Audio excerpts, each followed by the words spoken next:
News of Margaret Wilson's budding romance with Daniel McCrae spread through Cedar Falls faster than a prairie fire. By the time the rescue party returned to town, half the community was already buzzing with speculation about the implications of their obvious attraction to each other. The reactions were as varied as they were passionate. Mrs. Abernathy and her circle of gossips declared it scandalous that Margaret had finally found a man willing to court her only after making a spectacle of herself working alongside men in such improper circumstances. Some of the younger women, particularly those who had watched Margaret reject eligible bachelor after eligible bachelor, felt vindicated in their belief that she had been holding out for someone completely unrealistic. However, there were also voices of support, particularly among the older women who remembered their own struggles to find suitable partners. Mrs. Patterson herself became Margaret's most vocal champion, declaring to anyone who would listen that Daniel McCrae was exactly the kind of man every mother should want for her daughter. "That boy has character," she proclaimed during her weekly visit to the general store. "He stayed when others ran, worked harder than anyone had a right to ask, and treated my granddaughter with the same respect he'd show his own family. If Margaret Wilson has finally found someone worthy of her standards, then more power to her." Margaret found herself caught between anxiety and exhilaration as Daniel began his formal courtship. Unlike her previous suitors, Daniel didn't seem interested in impressing her with elaborate gestures or flowery speeches. Instead, he courted her through shared experiences and genuine conversation. Their first official outing was a horseback ride to check on the fence repairs they had made together at the Patterson Ranch. As they rode across the snow-covered fields, Daniel listened intently while Margaret shared her observations about ranch management and her ideas for improving efficiency. No previous suitor had ever asked for her opinion on such practical matters, let alone treated her suggestions with serious consideration. "You know," Daniel said as they paused to rest their horses near a frozen stream, "I've been thinking about what you said regarding cattle rotation patterns. Your idea about using the lower pasture during harsh weather makes perfect sense. I'm going to suggest it to Mr. Patterson." Margaret felt a familiar thrill at being taken seriously. Most men would never admit that a woman had taught them something about ranching. Daniel's smile was warm and genuine. "Then, most men are fools who care more about their pride than about learning something useful. I'd rather be smart than stubborn." As winter gradually gave way to spring, Daniel's courtship of Margaret continued to confound the expectations of Cedar Falls society. He didn't bring her flowers or candy, but instead brought books he thought she might enjoy, articles about new agricultural techniques he wanted her opinion on, and invitations to accompany him on practical errands that allowed them to spend time together while accomplishing useful work.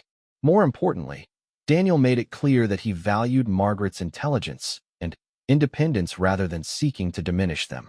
When she expressed interest in learning about horse training, he spent hours teaching her his techniques. When she mentioned wanting to understand more about ranch finances, he patiently explained profit margins and investment strategies. Their relationship developed with the steady inevitability of seasons changing. Margaret found herself looking forward to Daniel's visits with an anticipation she had never felt for any of her previous suitors.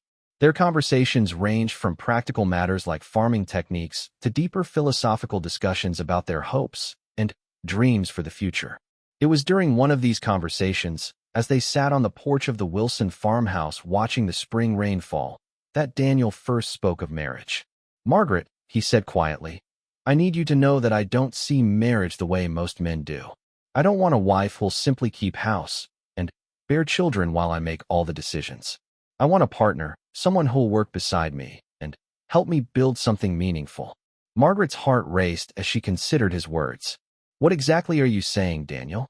"I'm saying that I love you, Margaret Rose Wilson. I love your strength and your stubbornness and your refusal to settle for less than you deserve. I'm saying that I want to spend the rest of my life proving that you were right to wait for something real." He paused, reaching into his pocket to withdraw a simple gold band. "I'm asking if you'll marry me, not because it's expected or convenient, but because I can't imagine a future without you in it."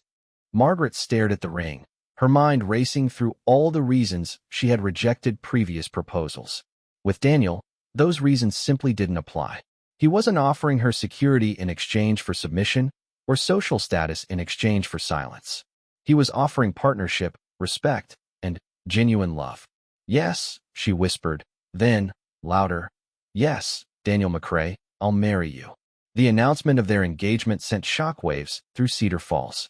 Some people were genuinely happy for Margaret, recognizing that she had finally found someone who appreciated her unique qualities. Others remained skeptical, predicting that the marriage would fail because both parties were too independent and strong-willed to create a stable partnership. The most vocal opposition came from an unexpected source, some of Margaret's former suitors. Thomas Henderson, the would-be poet she had rejected months earlier, made several cutting remarks about Margaret finally finding someone desperate enough to take her. Charles Whitman, the grammar corrector, publicly predicted that Daniel would soon discover what other men had learned about Margaret's impossible nature. Daniel's response to these comments was swift and decisive. He sought out each man individually and made it clear that disrespectful comments about his fiancée would not be tolerated. His quiet authority and obvious sincerity quickly silenced most of the negativity. "I consider myself the luckiest man in 3 counties," he told Thomas Henderson in front of several witnesses at the general store. Margaret Wilson could have had her pick of men if she'd been willing to settle for less than she deserved. "The fact that she chose me tells me I must be doing something right." As spring turned to summer, Margaret and Daniel began planning their wedding and their life together. Daniel had accepted Tom Patterson's offer to become a full partner in the ranch operation, which meant they would live in the foreman's house on the Patterson property. Margaret threw herself into preparing for married life with the same determination she had shown during the winter rescue operation. However, their wedding plans faced an unexpected obstacle when Margaret's mother expressed concerns about the unconventional nature of their relationship. "I'm worried about you, Margaret," Eleanor Wilson said one evening as they worked together in the garden. "Daniel seems like a fine man, but marriage isn't a business partnership. A woman needs to know her place in the family structure, and I'm not sure you've thought about how you'll manage that with someone who treats the blizzard that struck Cedar Falls 3 days after Christmas was the worst anyone could remember. Snow fell for 36 hours straight, drifting against houses and barns until some buildings disappeared entirely beneath white blankets. When the storm finally passed, the town emerged to find itself completely cut off from the outside world. Margaret stood at her kitchen window, watching her father and the neighbor men dig paths between the houses. The drifts were so high that Samuel Wilson looked like a child tunneling through sand castles. The sight might have been amusing under different circumstances, but Margaret knew the situation was serious. Food supplies were running low throughout the community, and several elderly residents were trapped in their homes. It was Dr. Peterson who brought word of the crisis developing at the Patterson Ranch. He had managed to reach the property on snowshoes, only to discover that the main barn roof had partially collapsed under the weight of the snow. Worse, several cattle had broken through a fence damaged by falling tree limbs and were now scattered across the frozen landscape. "Tom Patterson is beside himself," the doctor told the gathered men at the Wilson farmhouse. "They've got maybe 2 days' worth of hay left, and with that barn damaged, there's no proper shelter for the livestock. If they can't round up those lost cattle and get that roof fixed, they could lose everything." Samuel Wilson stroked his beard thoughtfully. "What about the ranch hands Tom hired? Surely they can handle this kind of emergency." Dr. Peterson shook his head grimly. "2 of them got scared off by the storm and headed back to town before it hit. That leaves just the foreman and 1 experienced hand to manage the whole operation. It's not enough, not for a crisis like this." Margaret found herself thinking about the quiet cowboy she had observed at the general store. Was he the foreman Dr. Peterson mentioned? Something about his calm competence suggested he would be the type of man to stay and face a crisis rather than flee to safety. Her curiosity was satisfied the next morning when young Billy Patterson arrived at their door, barely visible beneath layers of winter clothing. The boy had skied the 20 miles from the ranch, carrying an urgent message from his grandfather. "Grandpa Tom says to tell anyone who'll listen that Daniel McCrae needs help," Billy gasped, accepting the hot coffee Margaret's mother pressed into his frozen hands. "The roof's getting worse, and they found 3 more sections of fence down. Daniel says he can fix it all, but he needs men who aren't afraid of hard work in bad weather." Margaret watched her father's face as he considered the request. Samuel Wilson was nearly 60, with a weak heart and arthritis in his hands. He couldn't possibly manage the kind of physical labor required. Yet she could see the guilt in his eyes, the frustration of being unable to help when help was desperately needed. "I'll go," Margaret heard herself saying, surprising everyone in the room, including herself. Her mother dropped the coffee pot, sending hot liquid splashing across the kitchen floor. "Margaret Rose Wilson, what has gotten into you? You can't possibly be serious." But Margaret was serious, more serious than she had been about anything in months. "Mama, I know how to mend fences. Papa taught me when I was 12. I can handle tools, I'm strong, and I'm not afraid of cold weather. Those cattle need help, and there aren't enough men available to provide it." The argument that followed was intense and emotional. Her parents were scandalized by the idea of their unmarried daughter working alongside strange men in such inappropriate circumstances. The neighbors who had gathered to discuss the situation were equally shocked. Women simply didn't do such things, especially unmarried women with reputations to consider. Margaret stood her ground with quiet determination. "Mrs. Patterson is family to us. You've said so yourself, Papa. When family needs help, we provide it, regardless of what people might say." It was young Billy Patterson who finally swayed the debate. "Please, Miss Wilson," he begged, his young face serious beyond his years. "Daniel says every pair of hands matters.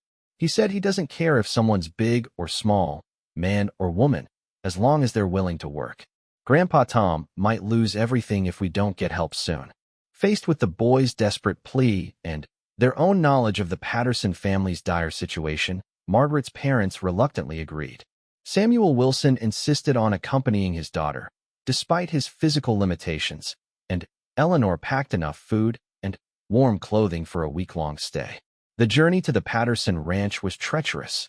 Margaret, her father, and 2 other men from town made their way through snow drifts and across frozen streams, following the trail Billy had broken on his ski trip to town. By the time they reached the ranch buildings, all of them were exhausted and half-frozen. Margaret's first sight of Daniel McCrae in his element was something she would remember for the rest of her life. He stood in the ranch yard, surrounded by the chaos of the storm's aftermath, calmly directing the rescue efforts. His voice was steady and reassuring as he assigned tasks, his movements purposeful as he demonstrated techniques for digging out trapped animals. When he spotted the new arrivals, Daniel's face brightened with genuine relief. He approached them quickly, his boots crunching through the snow, and Margaret found herself looking directly into those kind brown eyes she had noticed at the general store. "I can't tell you how grateful we are that you came," he said, his voice warm despite the frigid air. "Every person makes a difference right now." What struck Margaret immediately was that Daniel addressed his thanks to all of them equally, including her. There was no surprise in his expression at seeing a woman among the rescue party, no suggestion that she should leave the real work to the men. He simply nodded at her as he would to any capable helper. "Miss Wilson here knows about fence repair," Samuel Wilson explained, his chest swelling with pride despite his earlier concerns. "She's been helping me maintain our property for years." Daniel's smile was genuine and approving. "Outstanding. We've got about 2 miles of fence line that needs attention, and, frankly, I could use someone with experience to help teach the others. Would you be willing to take charge of that project?" Margaret felt a thrill of purpose unlike anything she had experienced during months of courtship and social expectations. Here was someone who valued her skills and knowledge, who trusted her with important responsibilities. "I'd be honored to help," she replied, and meant every word.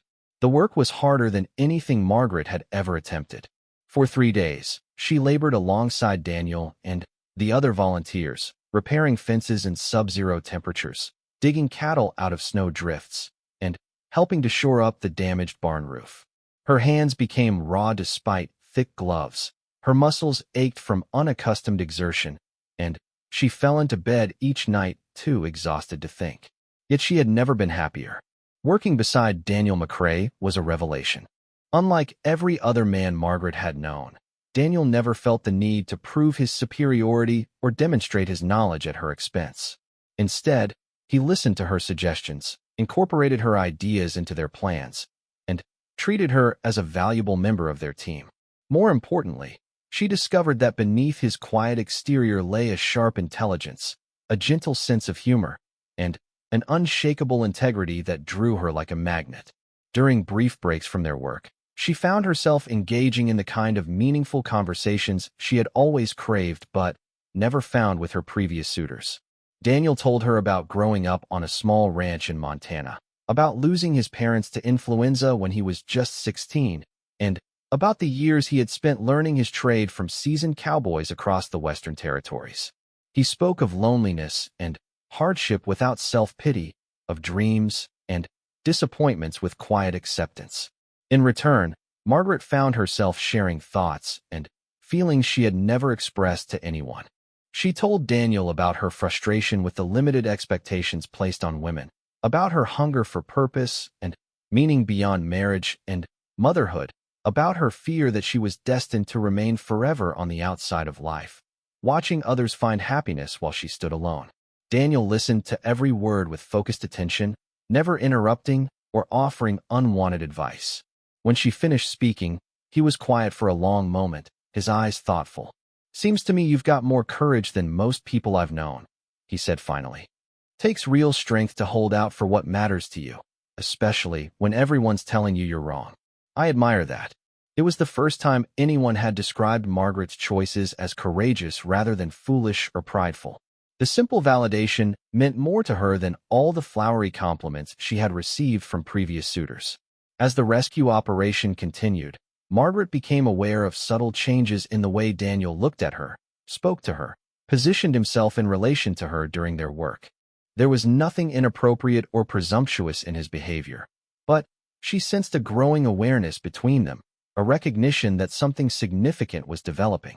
The breakthrough came on the fourth day, when they were working together to repair a particularly complex section of fence that had been damaged by a falling tree. The work required precise coordination, and Margaret found herself standing very close to Daniel as they maneuvered the heavy wooden posts into position.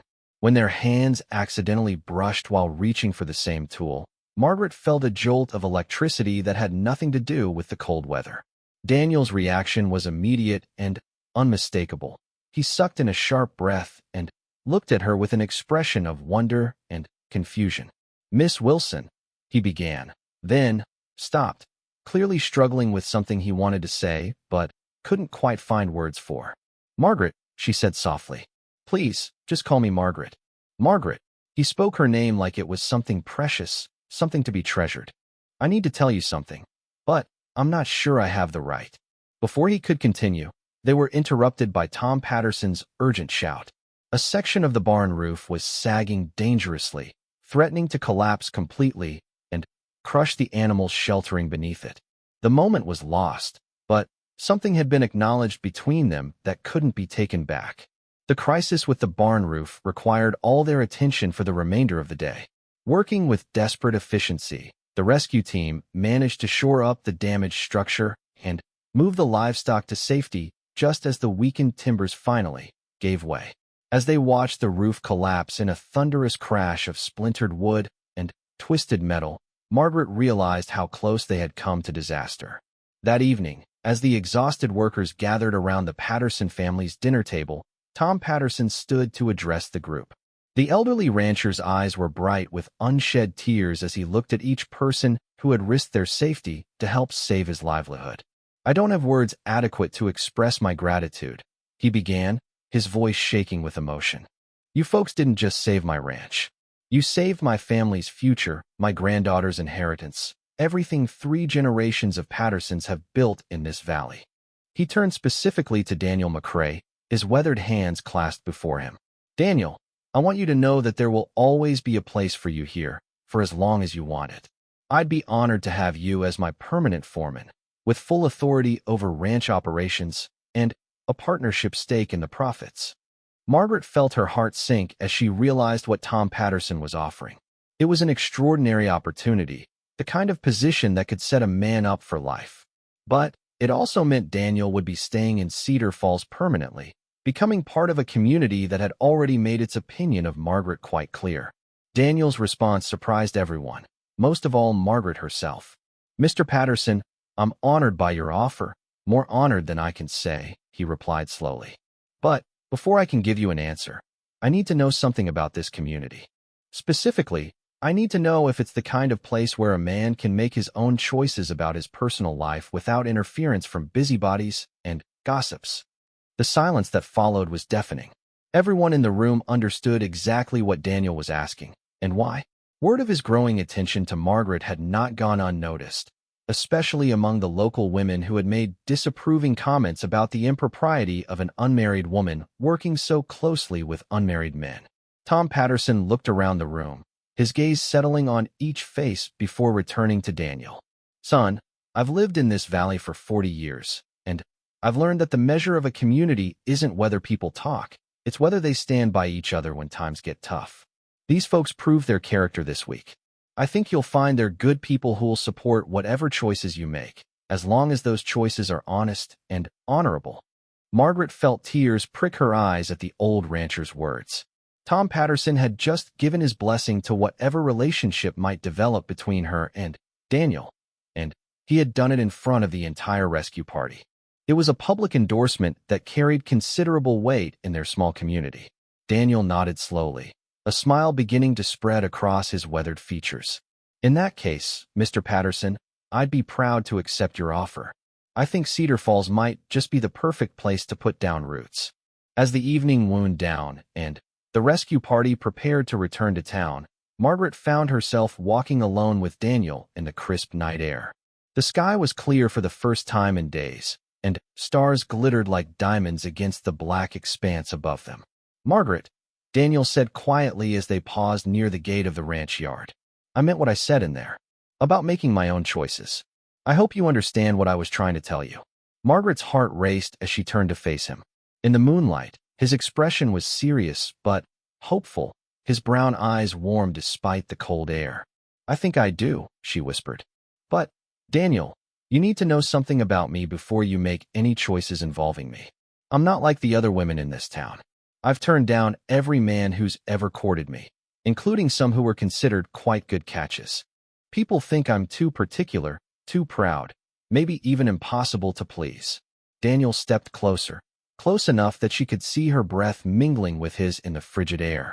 Margaret Rose Wilson, he said softly, from what I've seen this week, you're exactly the kind of woman I've been looking for my whole life. Strong enough to work beside a man as an equal, smart enough to solve problems most people can't even see, and brave enough to stand up for what you believe in even when the whole world is against you. He paused, reaching out to gently touch her gloved hand with his own. I don't care how particular you are or how many men you've turned down. All I care about is whether you might consider giving me a chance to prove I'm different from all the others. Margaret felt tears freezing on her cheeks as she looked into the face of the man who had finally understood who she truly was. After years of rejection and judgment, after months of loneliness and doubt, she had found someone who saw her strength as an asset rather than a flaw, her independence as a virtue rather than a problem. Daniel McCrae, she said, her voice steady despite her emotional turmoil. I've been waiting my whole life for someone to say exactly those words to me. Yes, I'll give you that chance. I'll give you every chance I have to give. As they stood together in the starlight, surrounded by the peaceful quiet of the snow-covered ranch, Margaret felt the last walls around her heart finally crumble. She had found her match at last, not in the drawing rooms and social gatherings of Cedar Falls, but in the honest work and shared purpose of a crisis that had brought out the best in both of them. The woman who had rejected every suitor was finally ready to say yes, and the quiet cowboy who had captured her heart was ready to prove that sometimes the best love stories begin with the simplest words, I'll take her. The summer sun beat down mercilessly on the dusty main street of Cedar Falls, a small town nestled between rolling hills and endless wheat fields. Margaret Rose Wilson stood at her bedroom window, watching as another potential suitor rode away from their family's modest farmhouse, his shoulders slumped in defeat. At 23, she had earned the unfortunate reputation of being the most difficult woman to court in 3 counties. Her mother, Eleanor Wilson, burst through the bedroom door without knocking, her face flushed with embarrassment and frustration. Margaret Rose, what did you say to poor Thomas Henderson this time? she demanded, wringing her hands in her flour-dusted apron. "That boy's father owns half the grain mill, and his family has been nothing but kind to us." Margaret turned from the window, her green eyes flashing with defiance. "I told him the truth, Mama, that I won't pretend to swoon over his poetry when it sounds like a dying cat, and I certainly won't giggle like a fool when he tells those terrible jokes about his horse." Eleanor sank onto the patchwork quilt that covered Margaret's narrow bed. "Child, you're being too particular. A woman needs a husband, especially in times like these. Your father's health isn't what it used to be, and we need security." Margaret had heard this speech countless times before. Since turning 18, she had been paraded before every eligible bachelor within a 50-mile radius. There was William Jeffries, the banker's son, who spent their entire courtship talking about his collection of butterflies. Then came Robert Nash, whose idea of romance was showing off how many apples he could eat in one sitting. Most recently, there had been Charles Whitman, who seemed perfect on paper but had the irritating habit of correcting her grammar during conversation. Each rejection had been polite, but firm. Margaret simply couldn't bring herself to accept a proposal from someone she couldn't respect or feel a genuine connection with. Her standards weren't impossibly high, she told herself.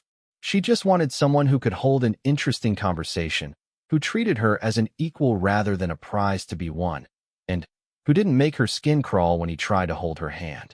The problem was that such men seemed to be in very short supply in Cedar Falls. Word of Margaret's particular nature had spread through the community like wildfire. The local gossips, led by Mrs. Abernathy who ran the general store, delighted in speculating about what was wrong with the Wilson girl. Some whispered that she thought herself too good for the local men. Others suggested she was secretly in love with someone inappropriate, perhaps even a married man. The truth was far simpler and somehow more complicated. Margaret had been raised by parents who, despite their modest means, valued education and independent thinking. Her father, Samuel Wilson, had taught her to read advanced books and encouraged her curiosity about the world beyond their farm. Her mother, though more traditional in her outlook, had shown Margaret that a woman could be strong and capable while still maintaining her femininity. This upbringing had created a young woman who was confident in her own worth and unwilling to settle for less than she deserved. Unfortunately, it had also created someone who seemed destined for spinsterhood in a community where marriage was considered a woman's primary goal. As autumn arrived and the leaves turned golden, Margaret's situation became the subject of increasingly urgent family discussions. Her younger sister, Sarah, had already received 3 proposals despite being only 19, and their parents were growing desperate about Margaret's prospects. "Perhaps we should consider looking in the next town over," Samuel suggested one evening as the family sat around their dinner table. "Cedar Falls might simply be too small to provide suitable matches for our Margaret." Margaret looked up from her untouched stew. "Papa, I appreciate your concern, but I'm not a piece of merchandise to be sold to the highest bidder. I'd rather remain unmarried than tie myself to someone I can't love or respect." Her words hung heavy in the air. In 1887, remaining unmarried was not a realistic option for most women, especially those from modest backgrounds. Without a husband's protection and financial support, an unmarried woman faced a precarious future filled with limited opportunities and social isolation. The pressure intensified when Margaret's closest friend, Mary Catherine, announced her engagement to Dr. Peterson's eldest son. As Margaret helped her friend plan the wedding, she couldn't help but notice how radiant Mary Catherine appeared, how excited she was about her future. It made Margaret wonder if she was being foolishly stubborn, if she should lower her expectations and accept the next reasonable proposal that came her way. That proposal came sooner than expected. Jacob Morrison, a widower with 2 young children, approached Samuel Wilson about courting Margaret. Jacob owned a successful lumber business and was considered quite a catch despite his tragic circumstances. His wife had died in childbirth 2 years earlier, and he needed someone to help raise his children and manage his household. The courtship was brief and businesslike. Jacob made it clear that he wasn't looking for passionate love, but rather a practical partnership. He offered financial security, social respectability, and a ready-made family.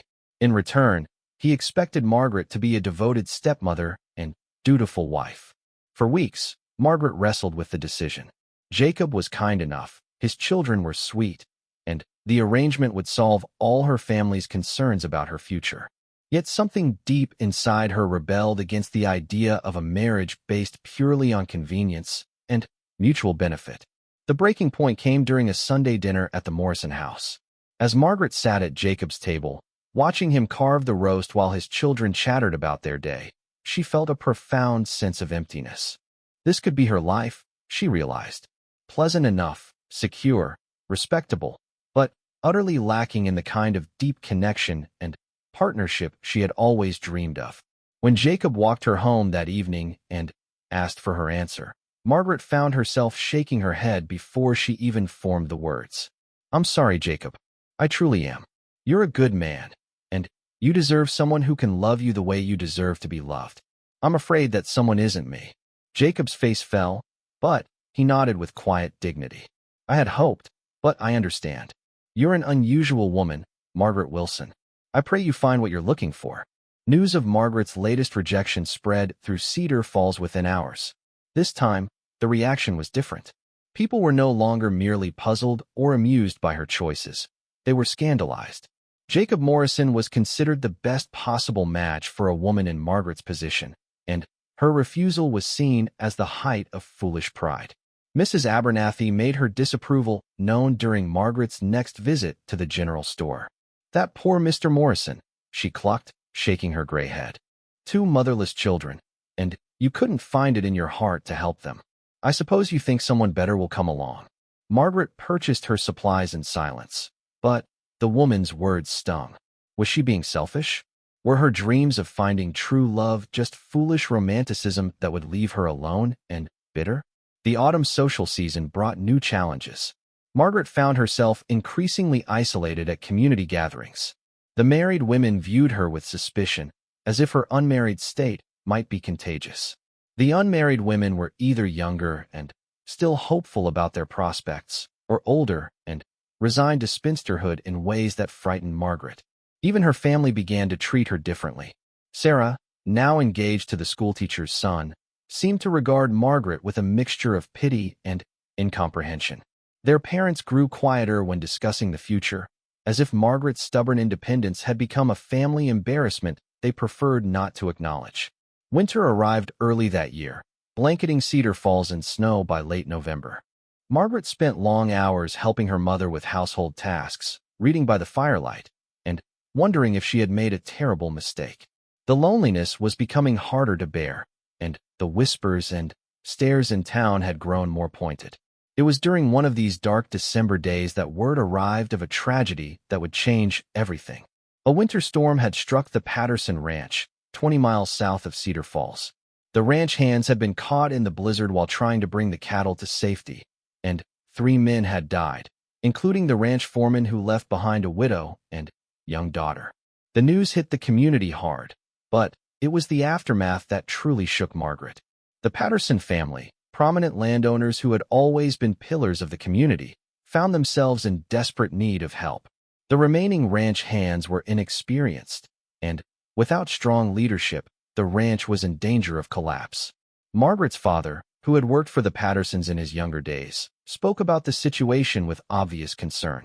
"Old Tom Patterson built that ranch from nothing," Samuel told his family over dinner. "It would be a shame to see it fall apart now, especially with his granddaughter Sarah still so young." It was then that Margaret learned something that would prove crucial to her story. The Pattersons had sent word to neighboring counties, seeking experienced ranch hands willing to work through the difficult winter months. The pay was good, and they were especially looking for men with leadership experience who could help stabilize the operation. Among those who answered the call was a quiet cowboy from Montana named Daniel McCrae. Unlike the local men who had courted Margaret, Daniel was an outsider with no knowledge of her reputation or her string of rejected suitors. He had come to Cedar Falls for one reason only: to do honest work and help a family in need. Margaret first saw him on a cold December morning as she walked to the general store for her mother. He was loading supplies into a wagon, his movements efficient and purposeful. Something about the way he carried himself caught her attention. Unlike the men she had grown up with, there was no swagger or boastfulness in his manner. He simply went about his business with quiet competence. She might have forgotten the encounter entirely, except for what happened next. As Margaret approached the store, she noticed old Mrs. Patterson struggling with a heavy bag of grain. The elderly woman had insisted on coming to town despite her arthritis, claiming she needed to oversee the ranch's supply purchases personally. Without hesitation, the cowboy abandoned his own loading to help Mrs. Patterson. Margaret watched as he gently took the bag from her hands, loaded it into her carriage, and then spent several minutes listening patiently as she gave him detailed instructions about feed schedules and winter preparations. There was something in his respectful attention, the way he nodded seriously at everything the elderly woman said, that struck Margaret as unusual. Most of the men in town tolerated Mrs. Patterson's fussiness with barely concealed impatience. This stranger seemed genuinely interested in what she had to say. As Mrs. Patterson's carriage rolled away, Margaret found herself studying the cowboy more closely. He was tall and lean, with sun-weathered skin that spoke of years spent outdoors. His clothes were practical rather than fashionable, but they were clean and well-maintained. When he turned to resume his work, she caught a glimpse of kind brown eyes and a serious expression that suggested depth of character. For reasons she couldn't explain, Margaret found herself lingering outside the store longer than necessary, watching as the stranger completed his tasks. There was something about him that intrigued her, something that set him apart from every other man she had encountered in Cedar Falls. She had no way of knowing that this chance encounter was the beginning of everything she had been searching for, or that the quiet cowboy loading supplies would soon become the answer to prayers she hadn't even realized she'd been praying. As Margaret finally entered the general store, she carried with her the image of steady brown eyes and gentle hands helping an elderly woman with her burden. For the first time in months, she felt a flutter of something that might have been hope. Winter deepened around Cedar Falls, but something had shifted in the air, something that whispered of changes to come. Margaret Rose Wilson, the woman who had rejected every suitor, was about to discover that sometimes love arrives not with grand gestures and flowery speeches, but with quiet kindness and steady strength. The stage was set for a love story that would transform not only Margaret's life, but the entire community's understanding of what it meant to find one's perfect match.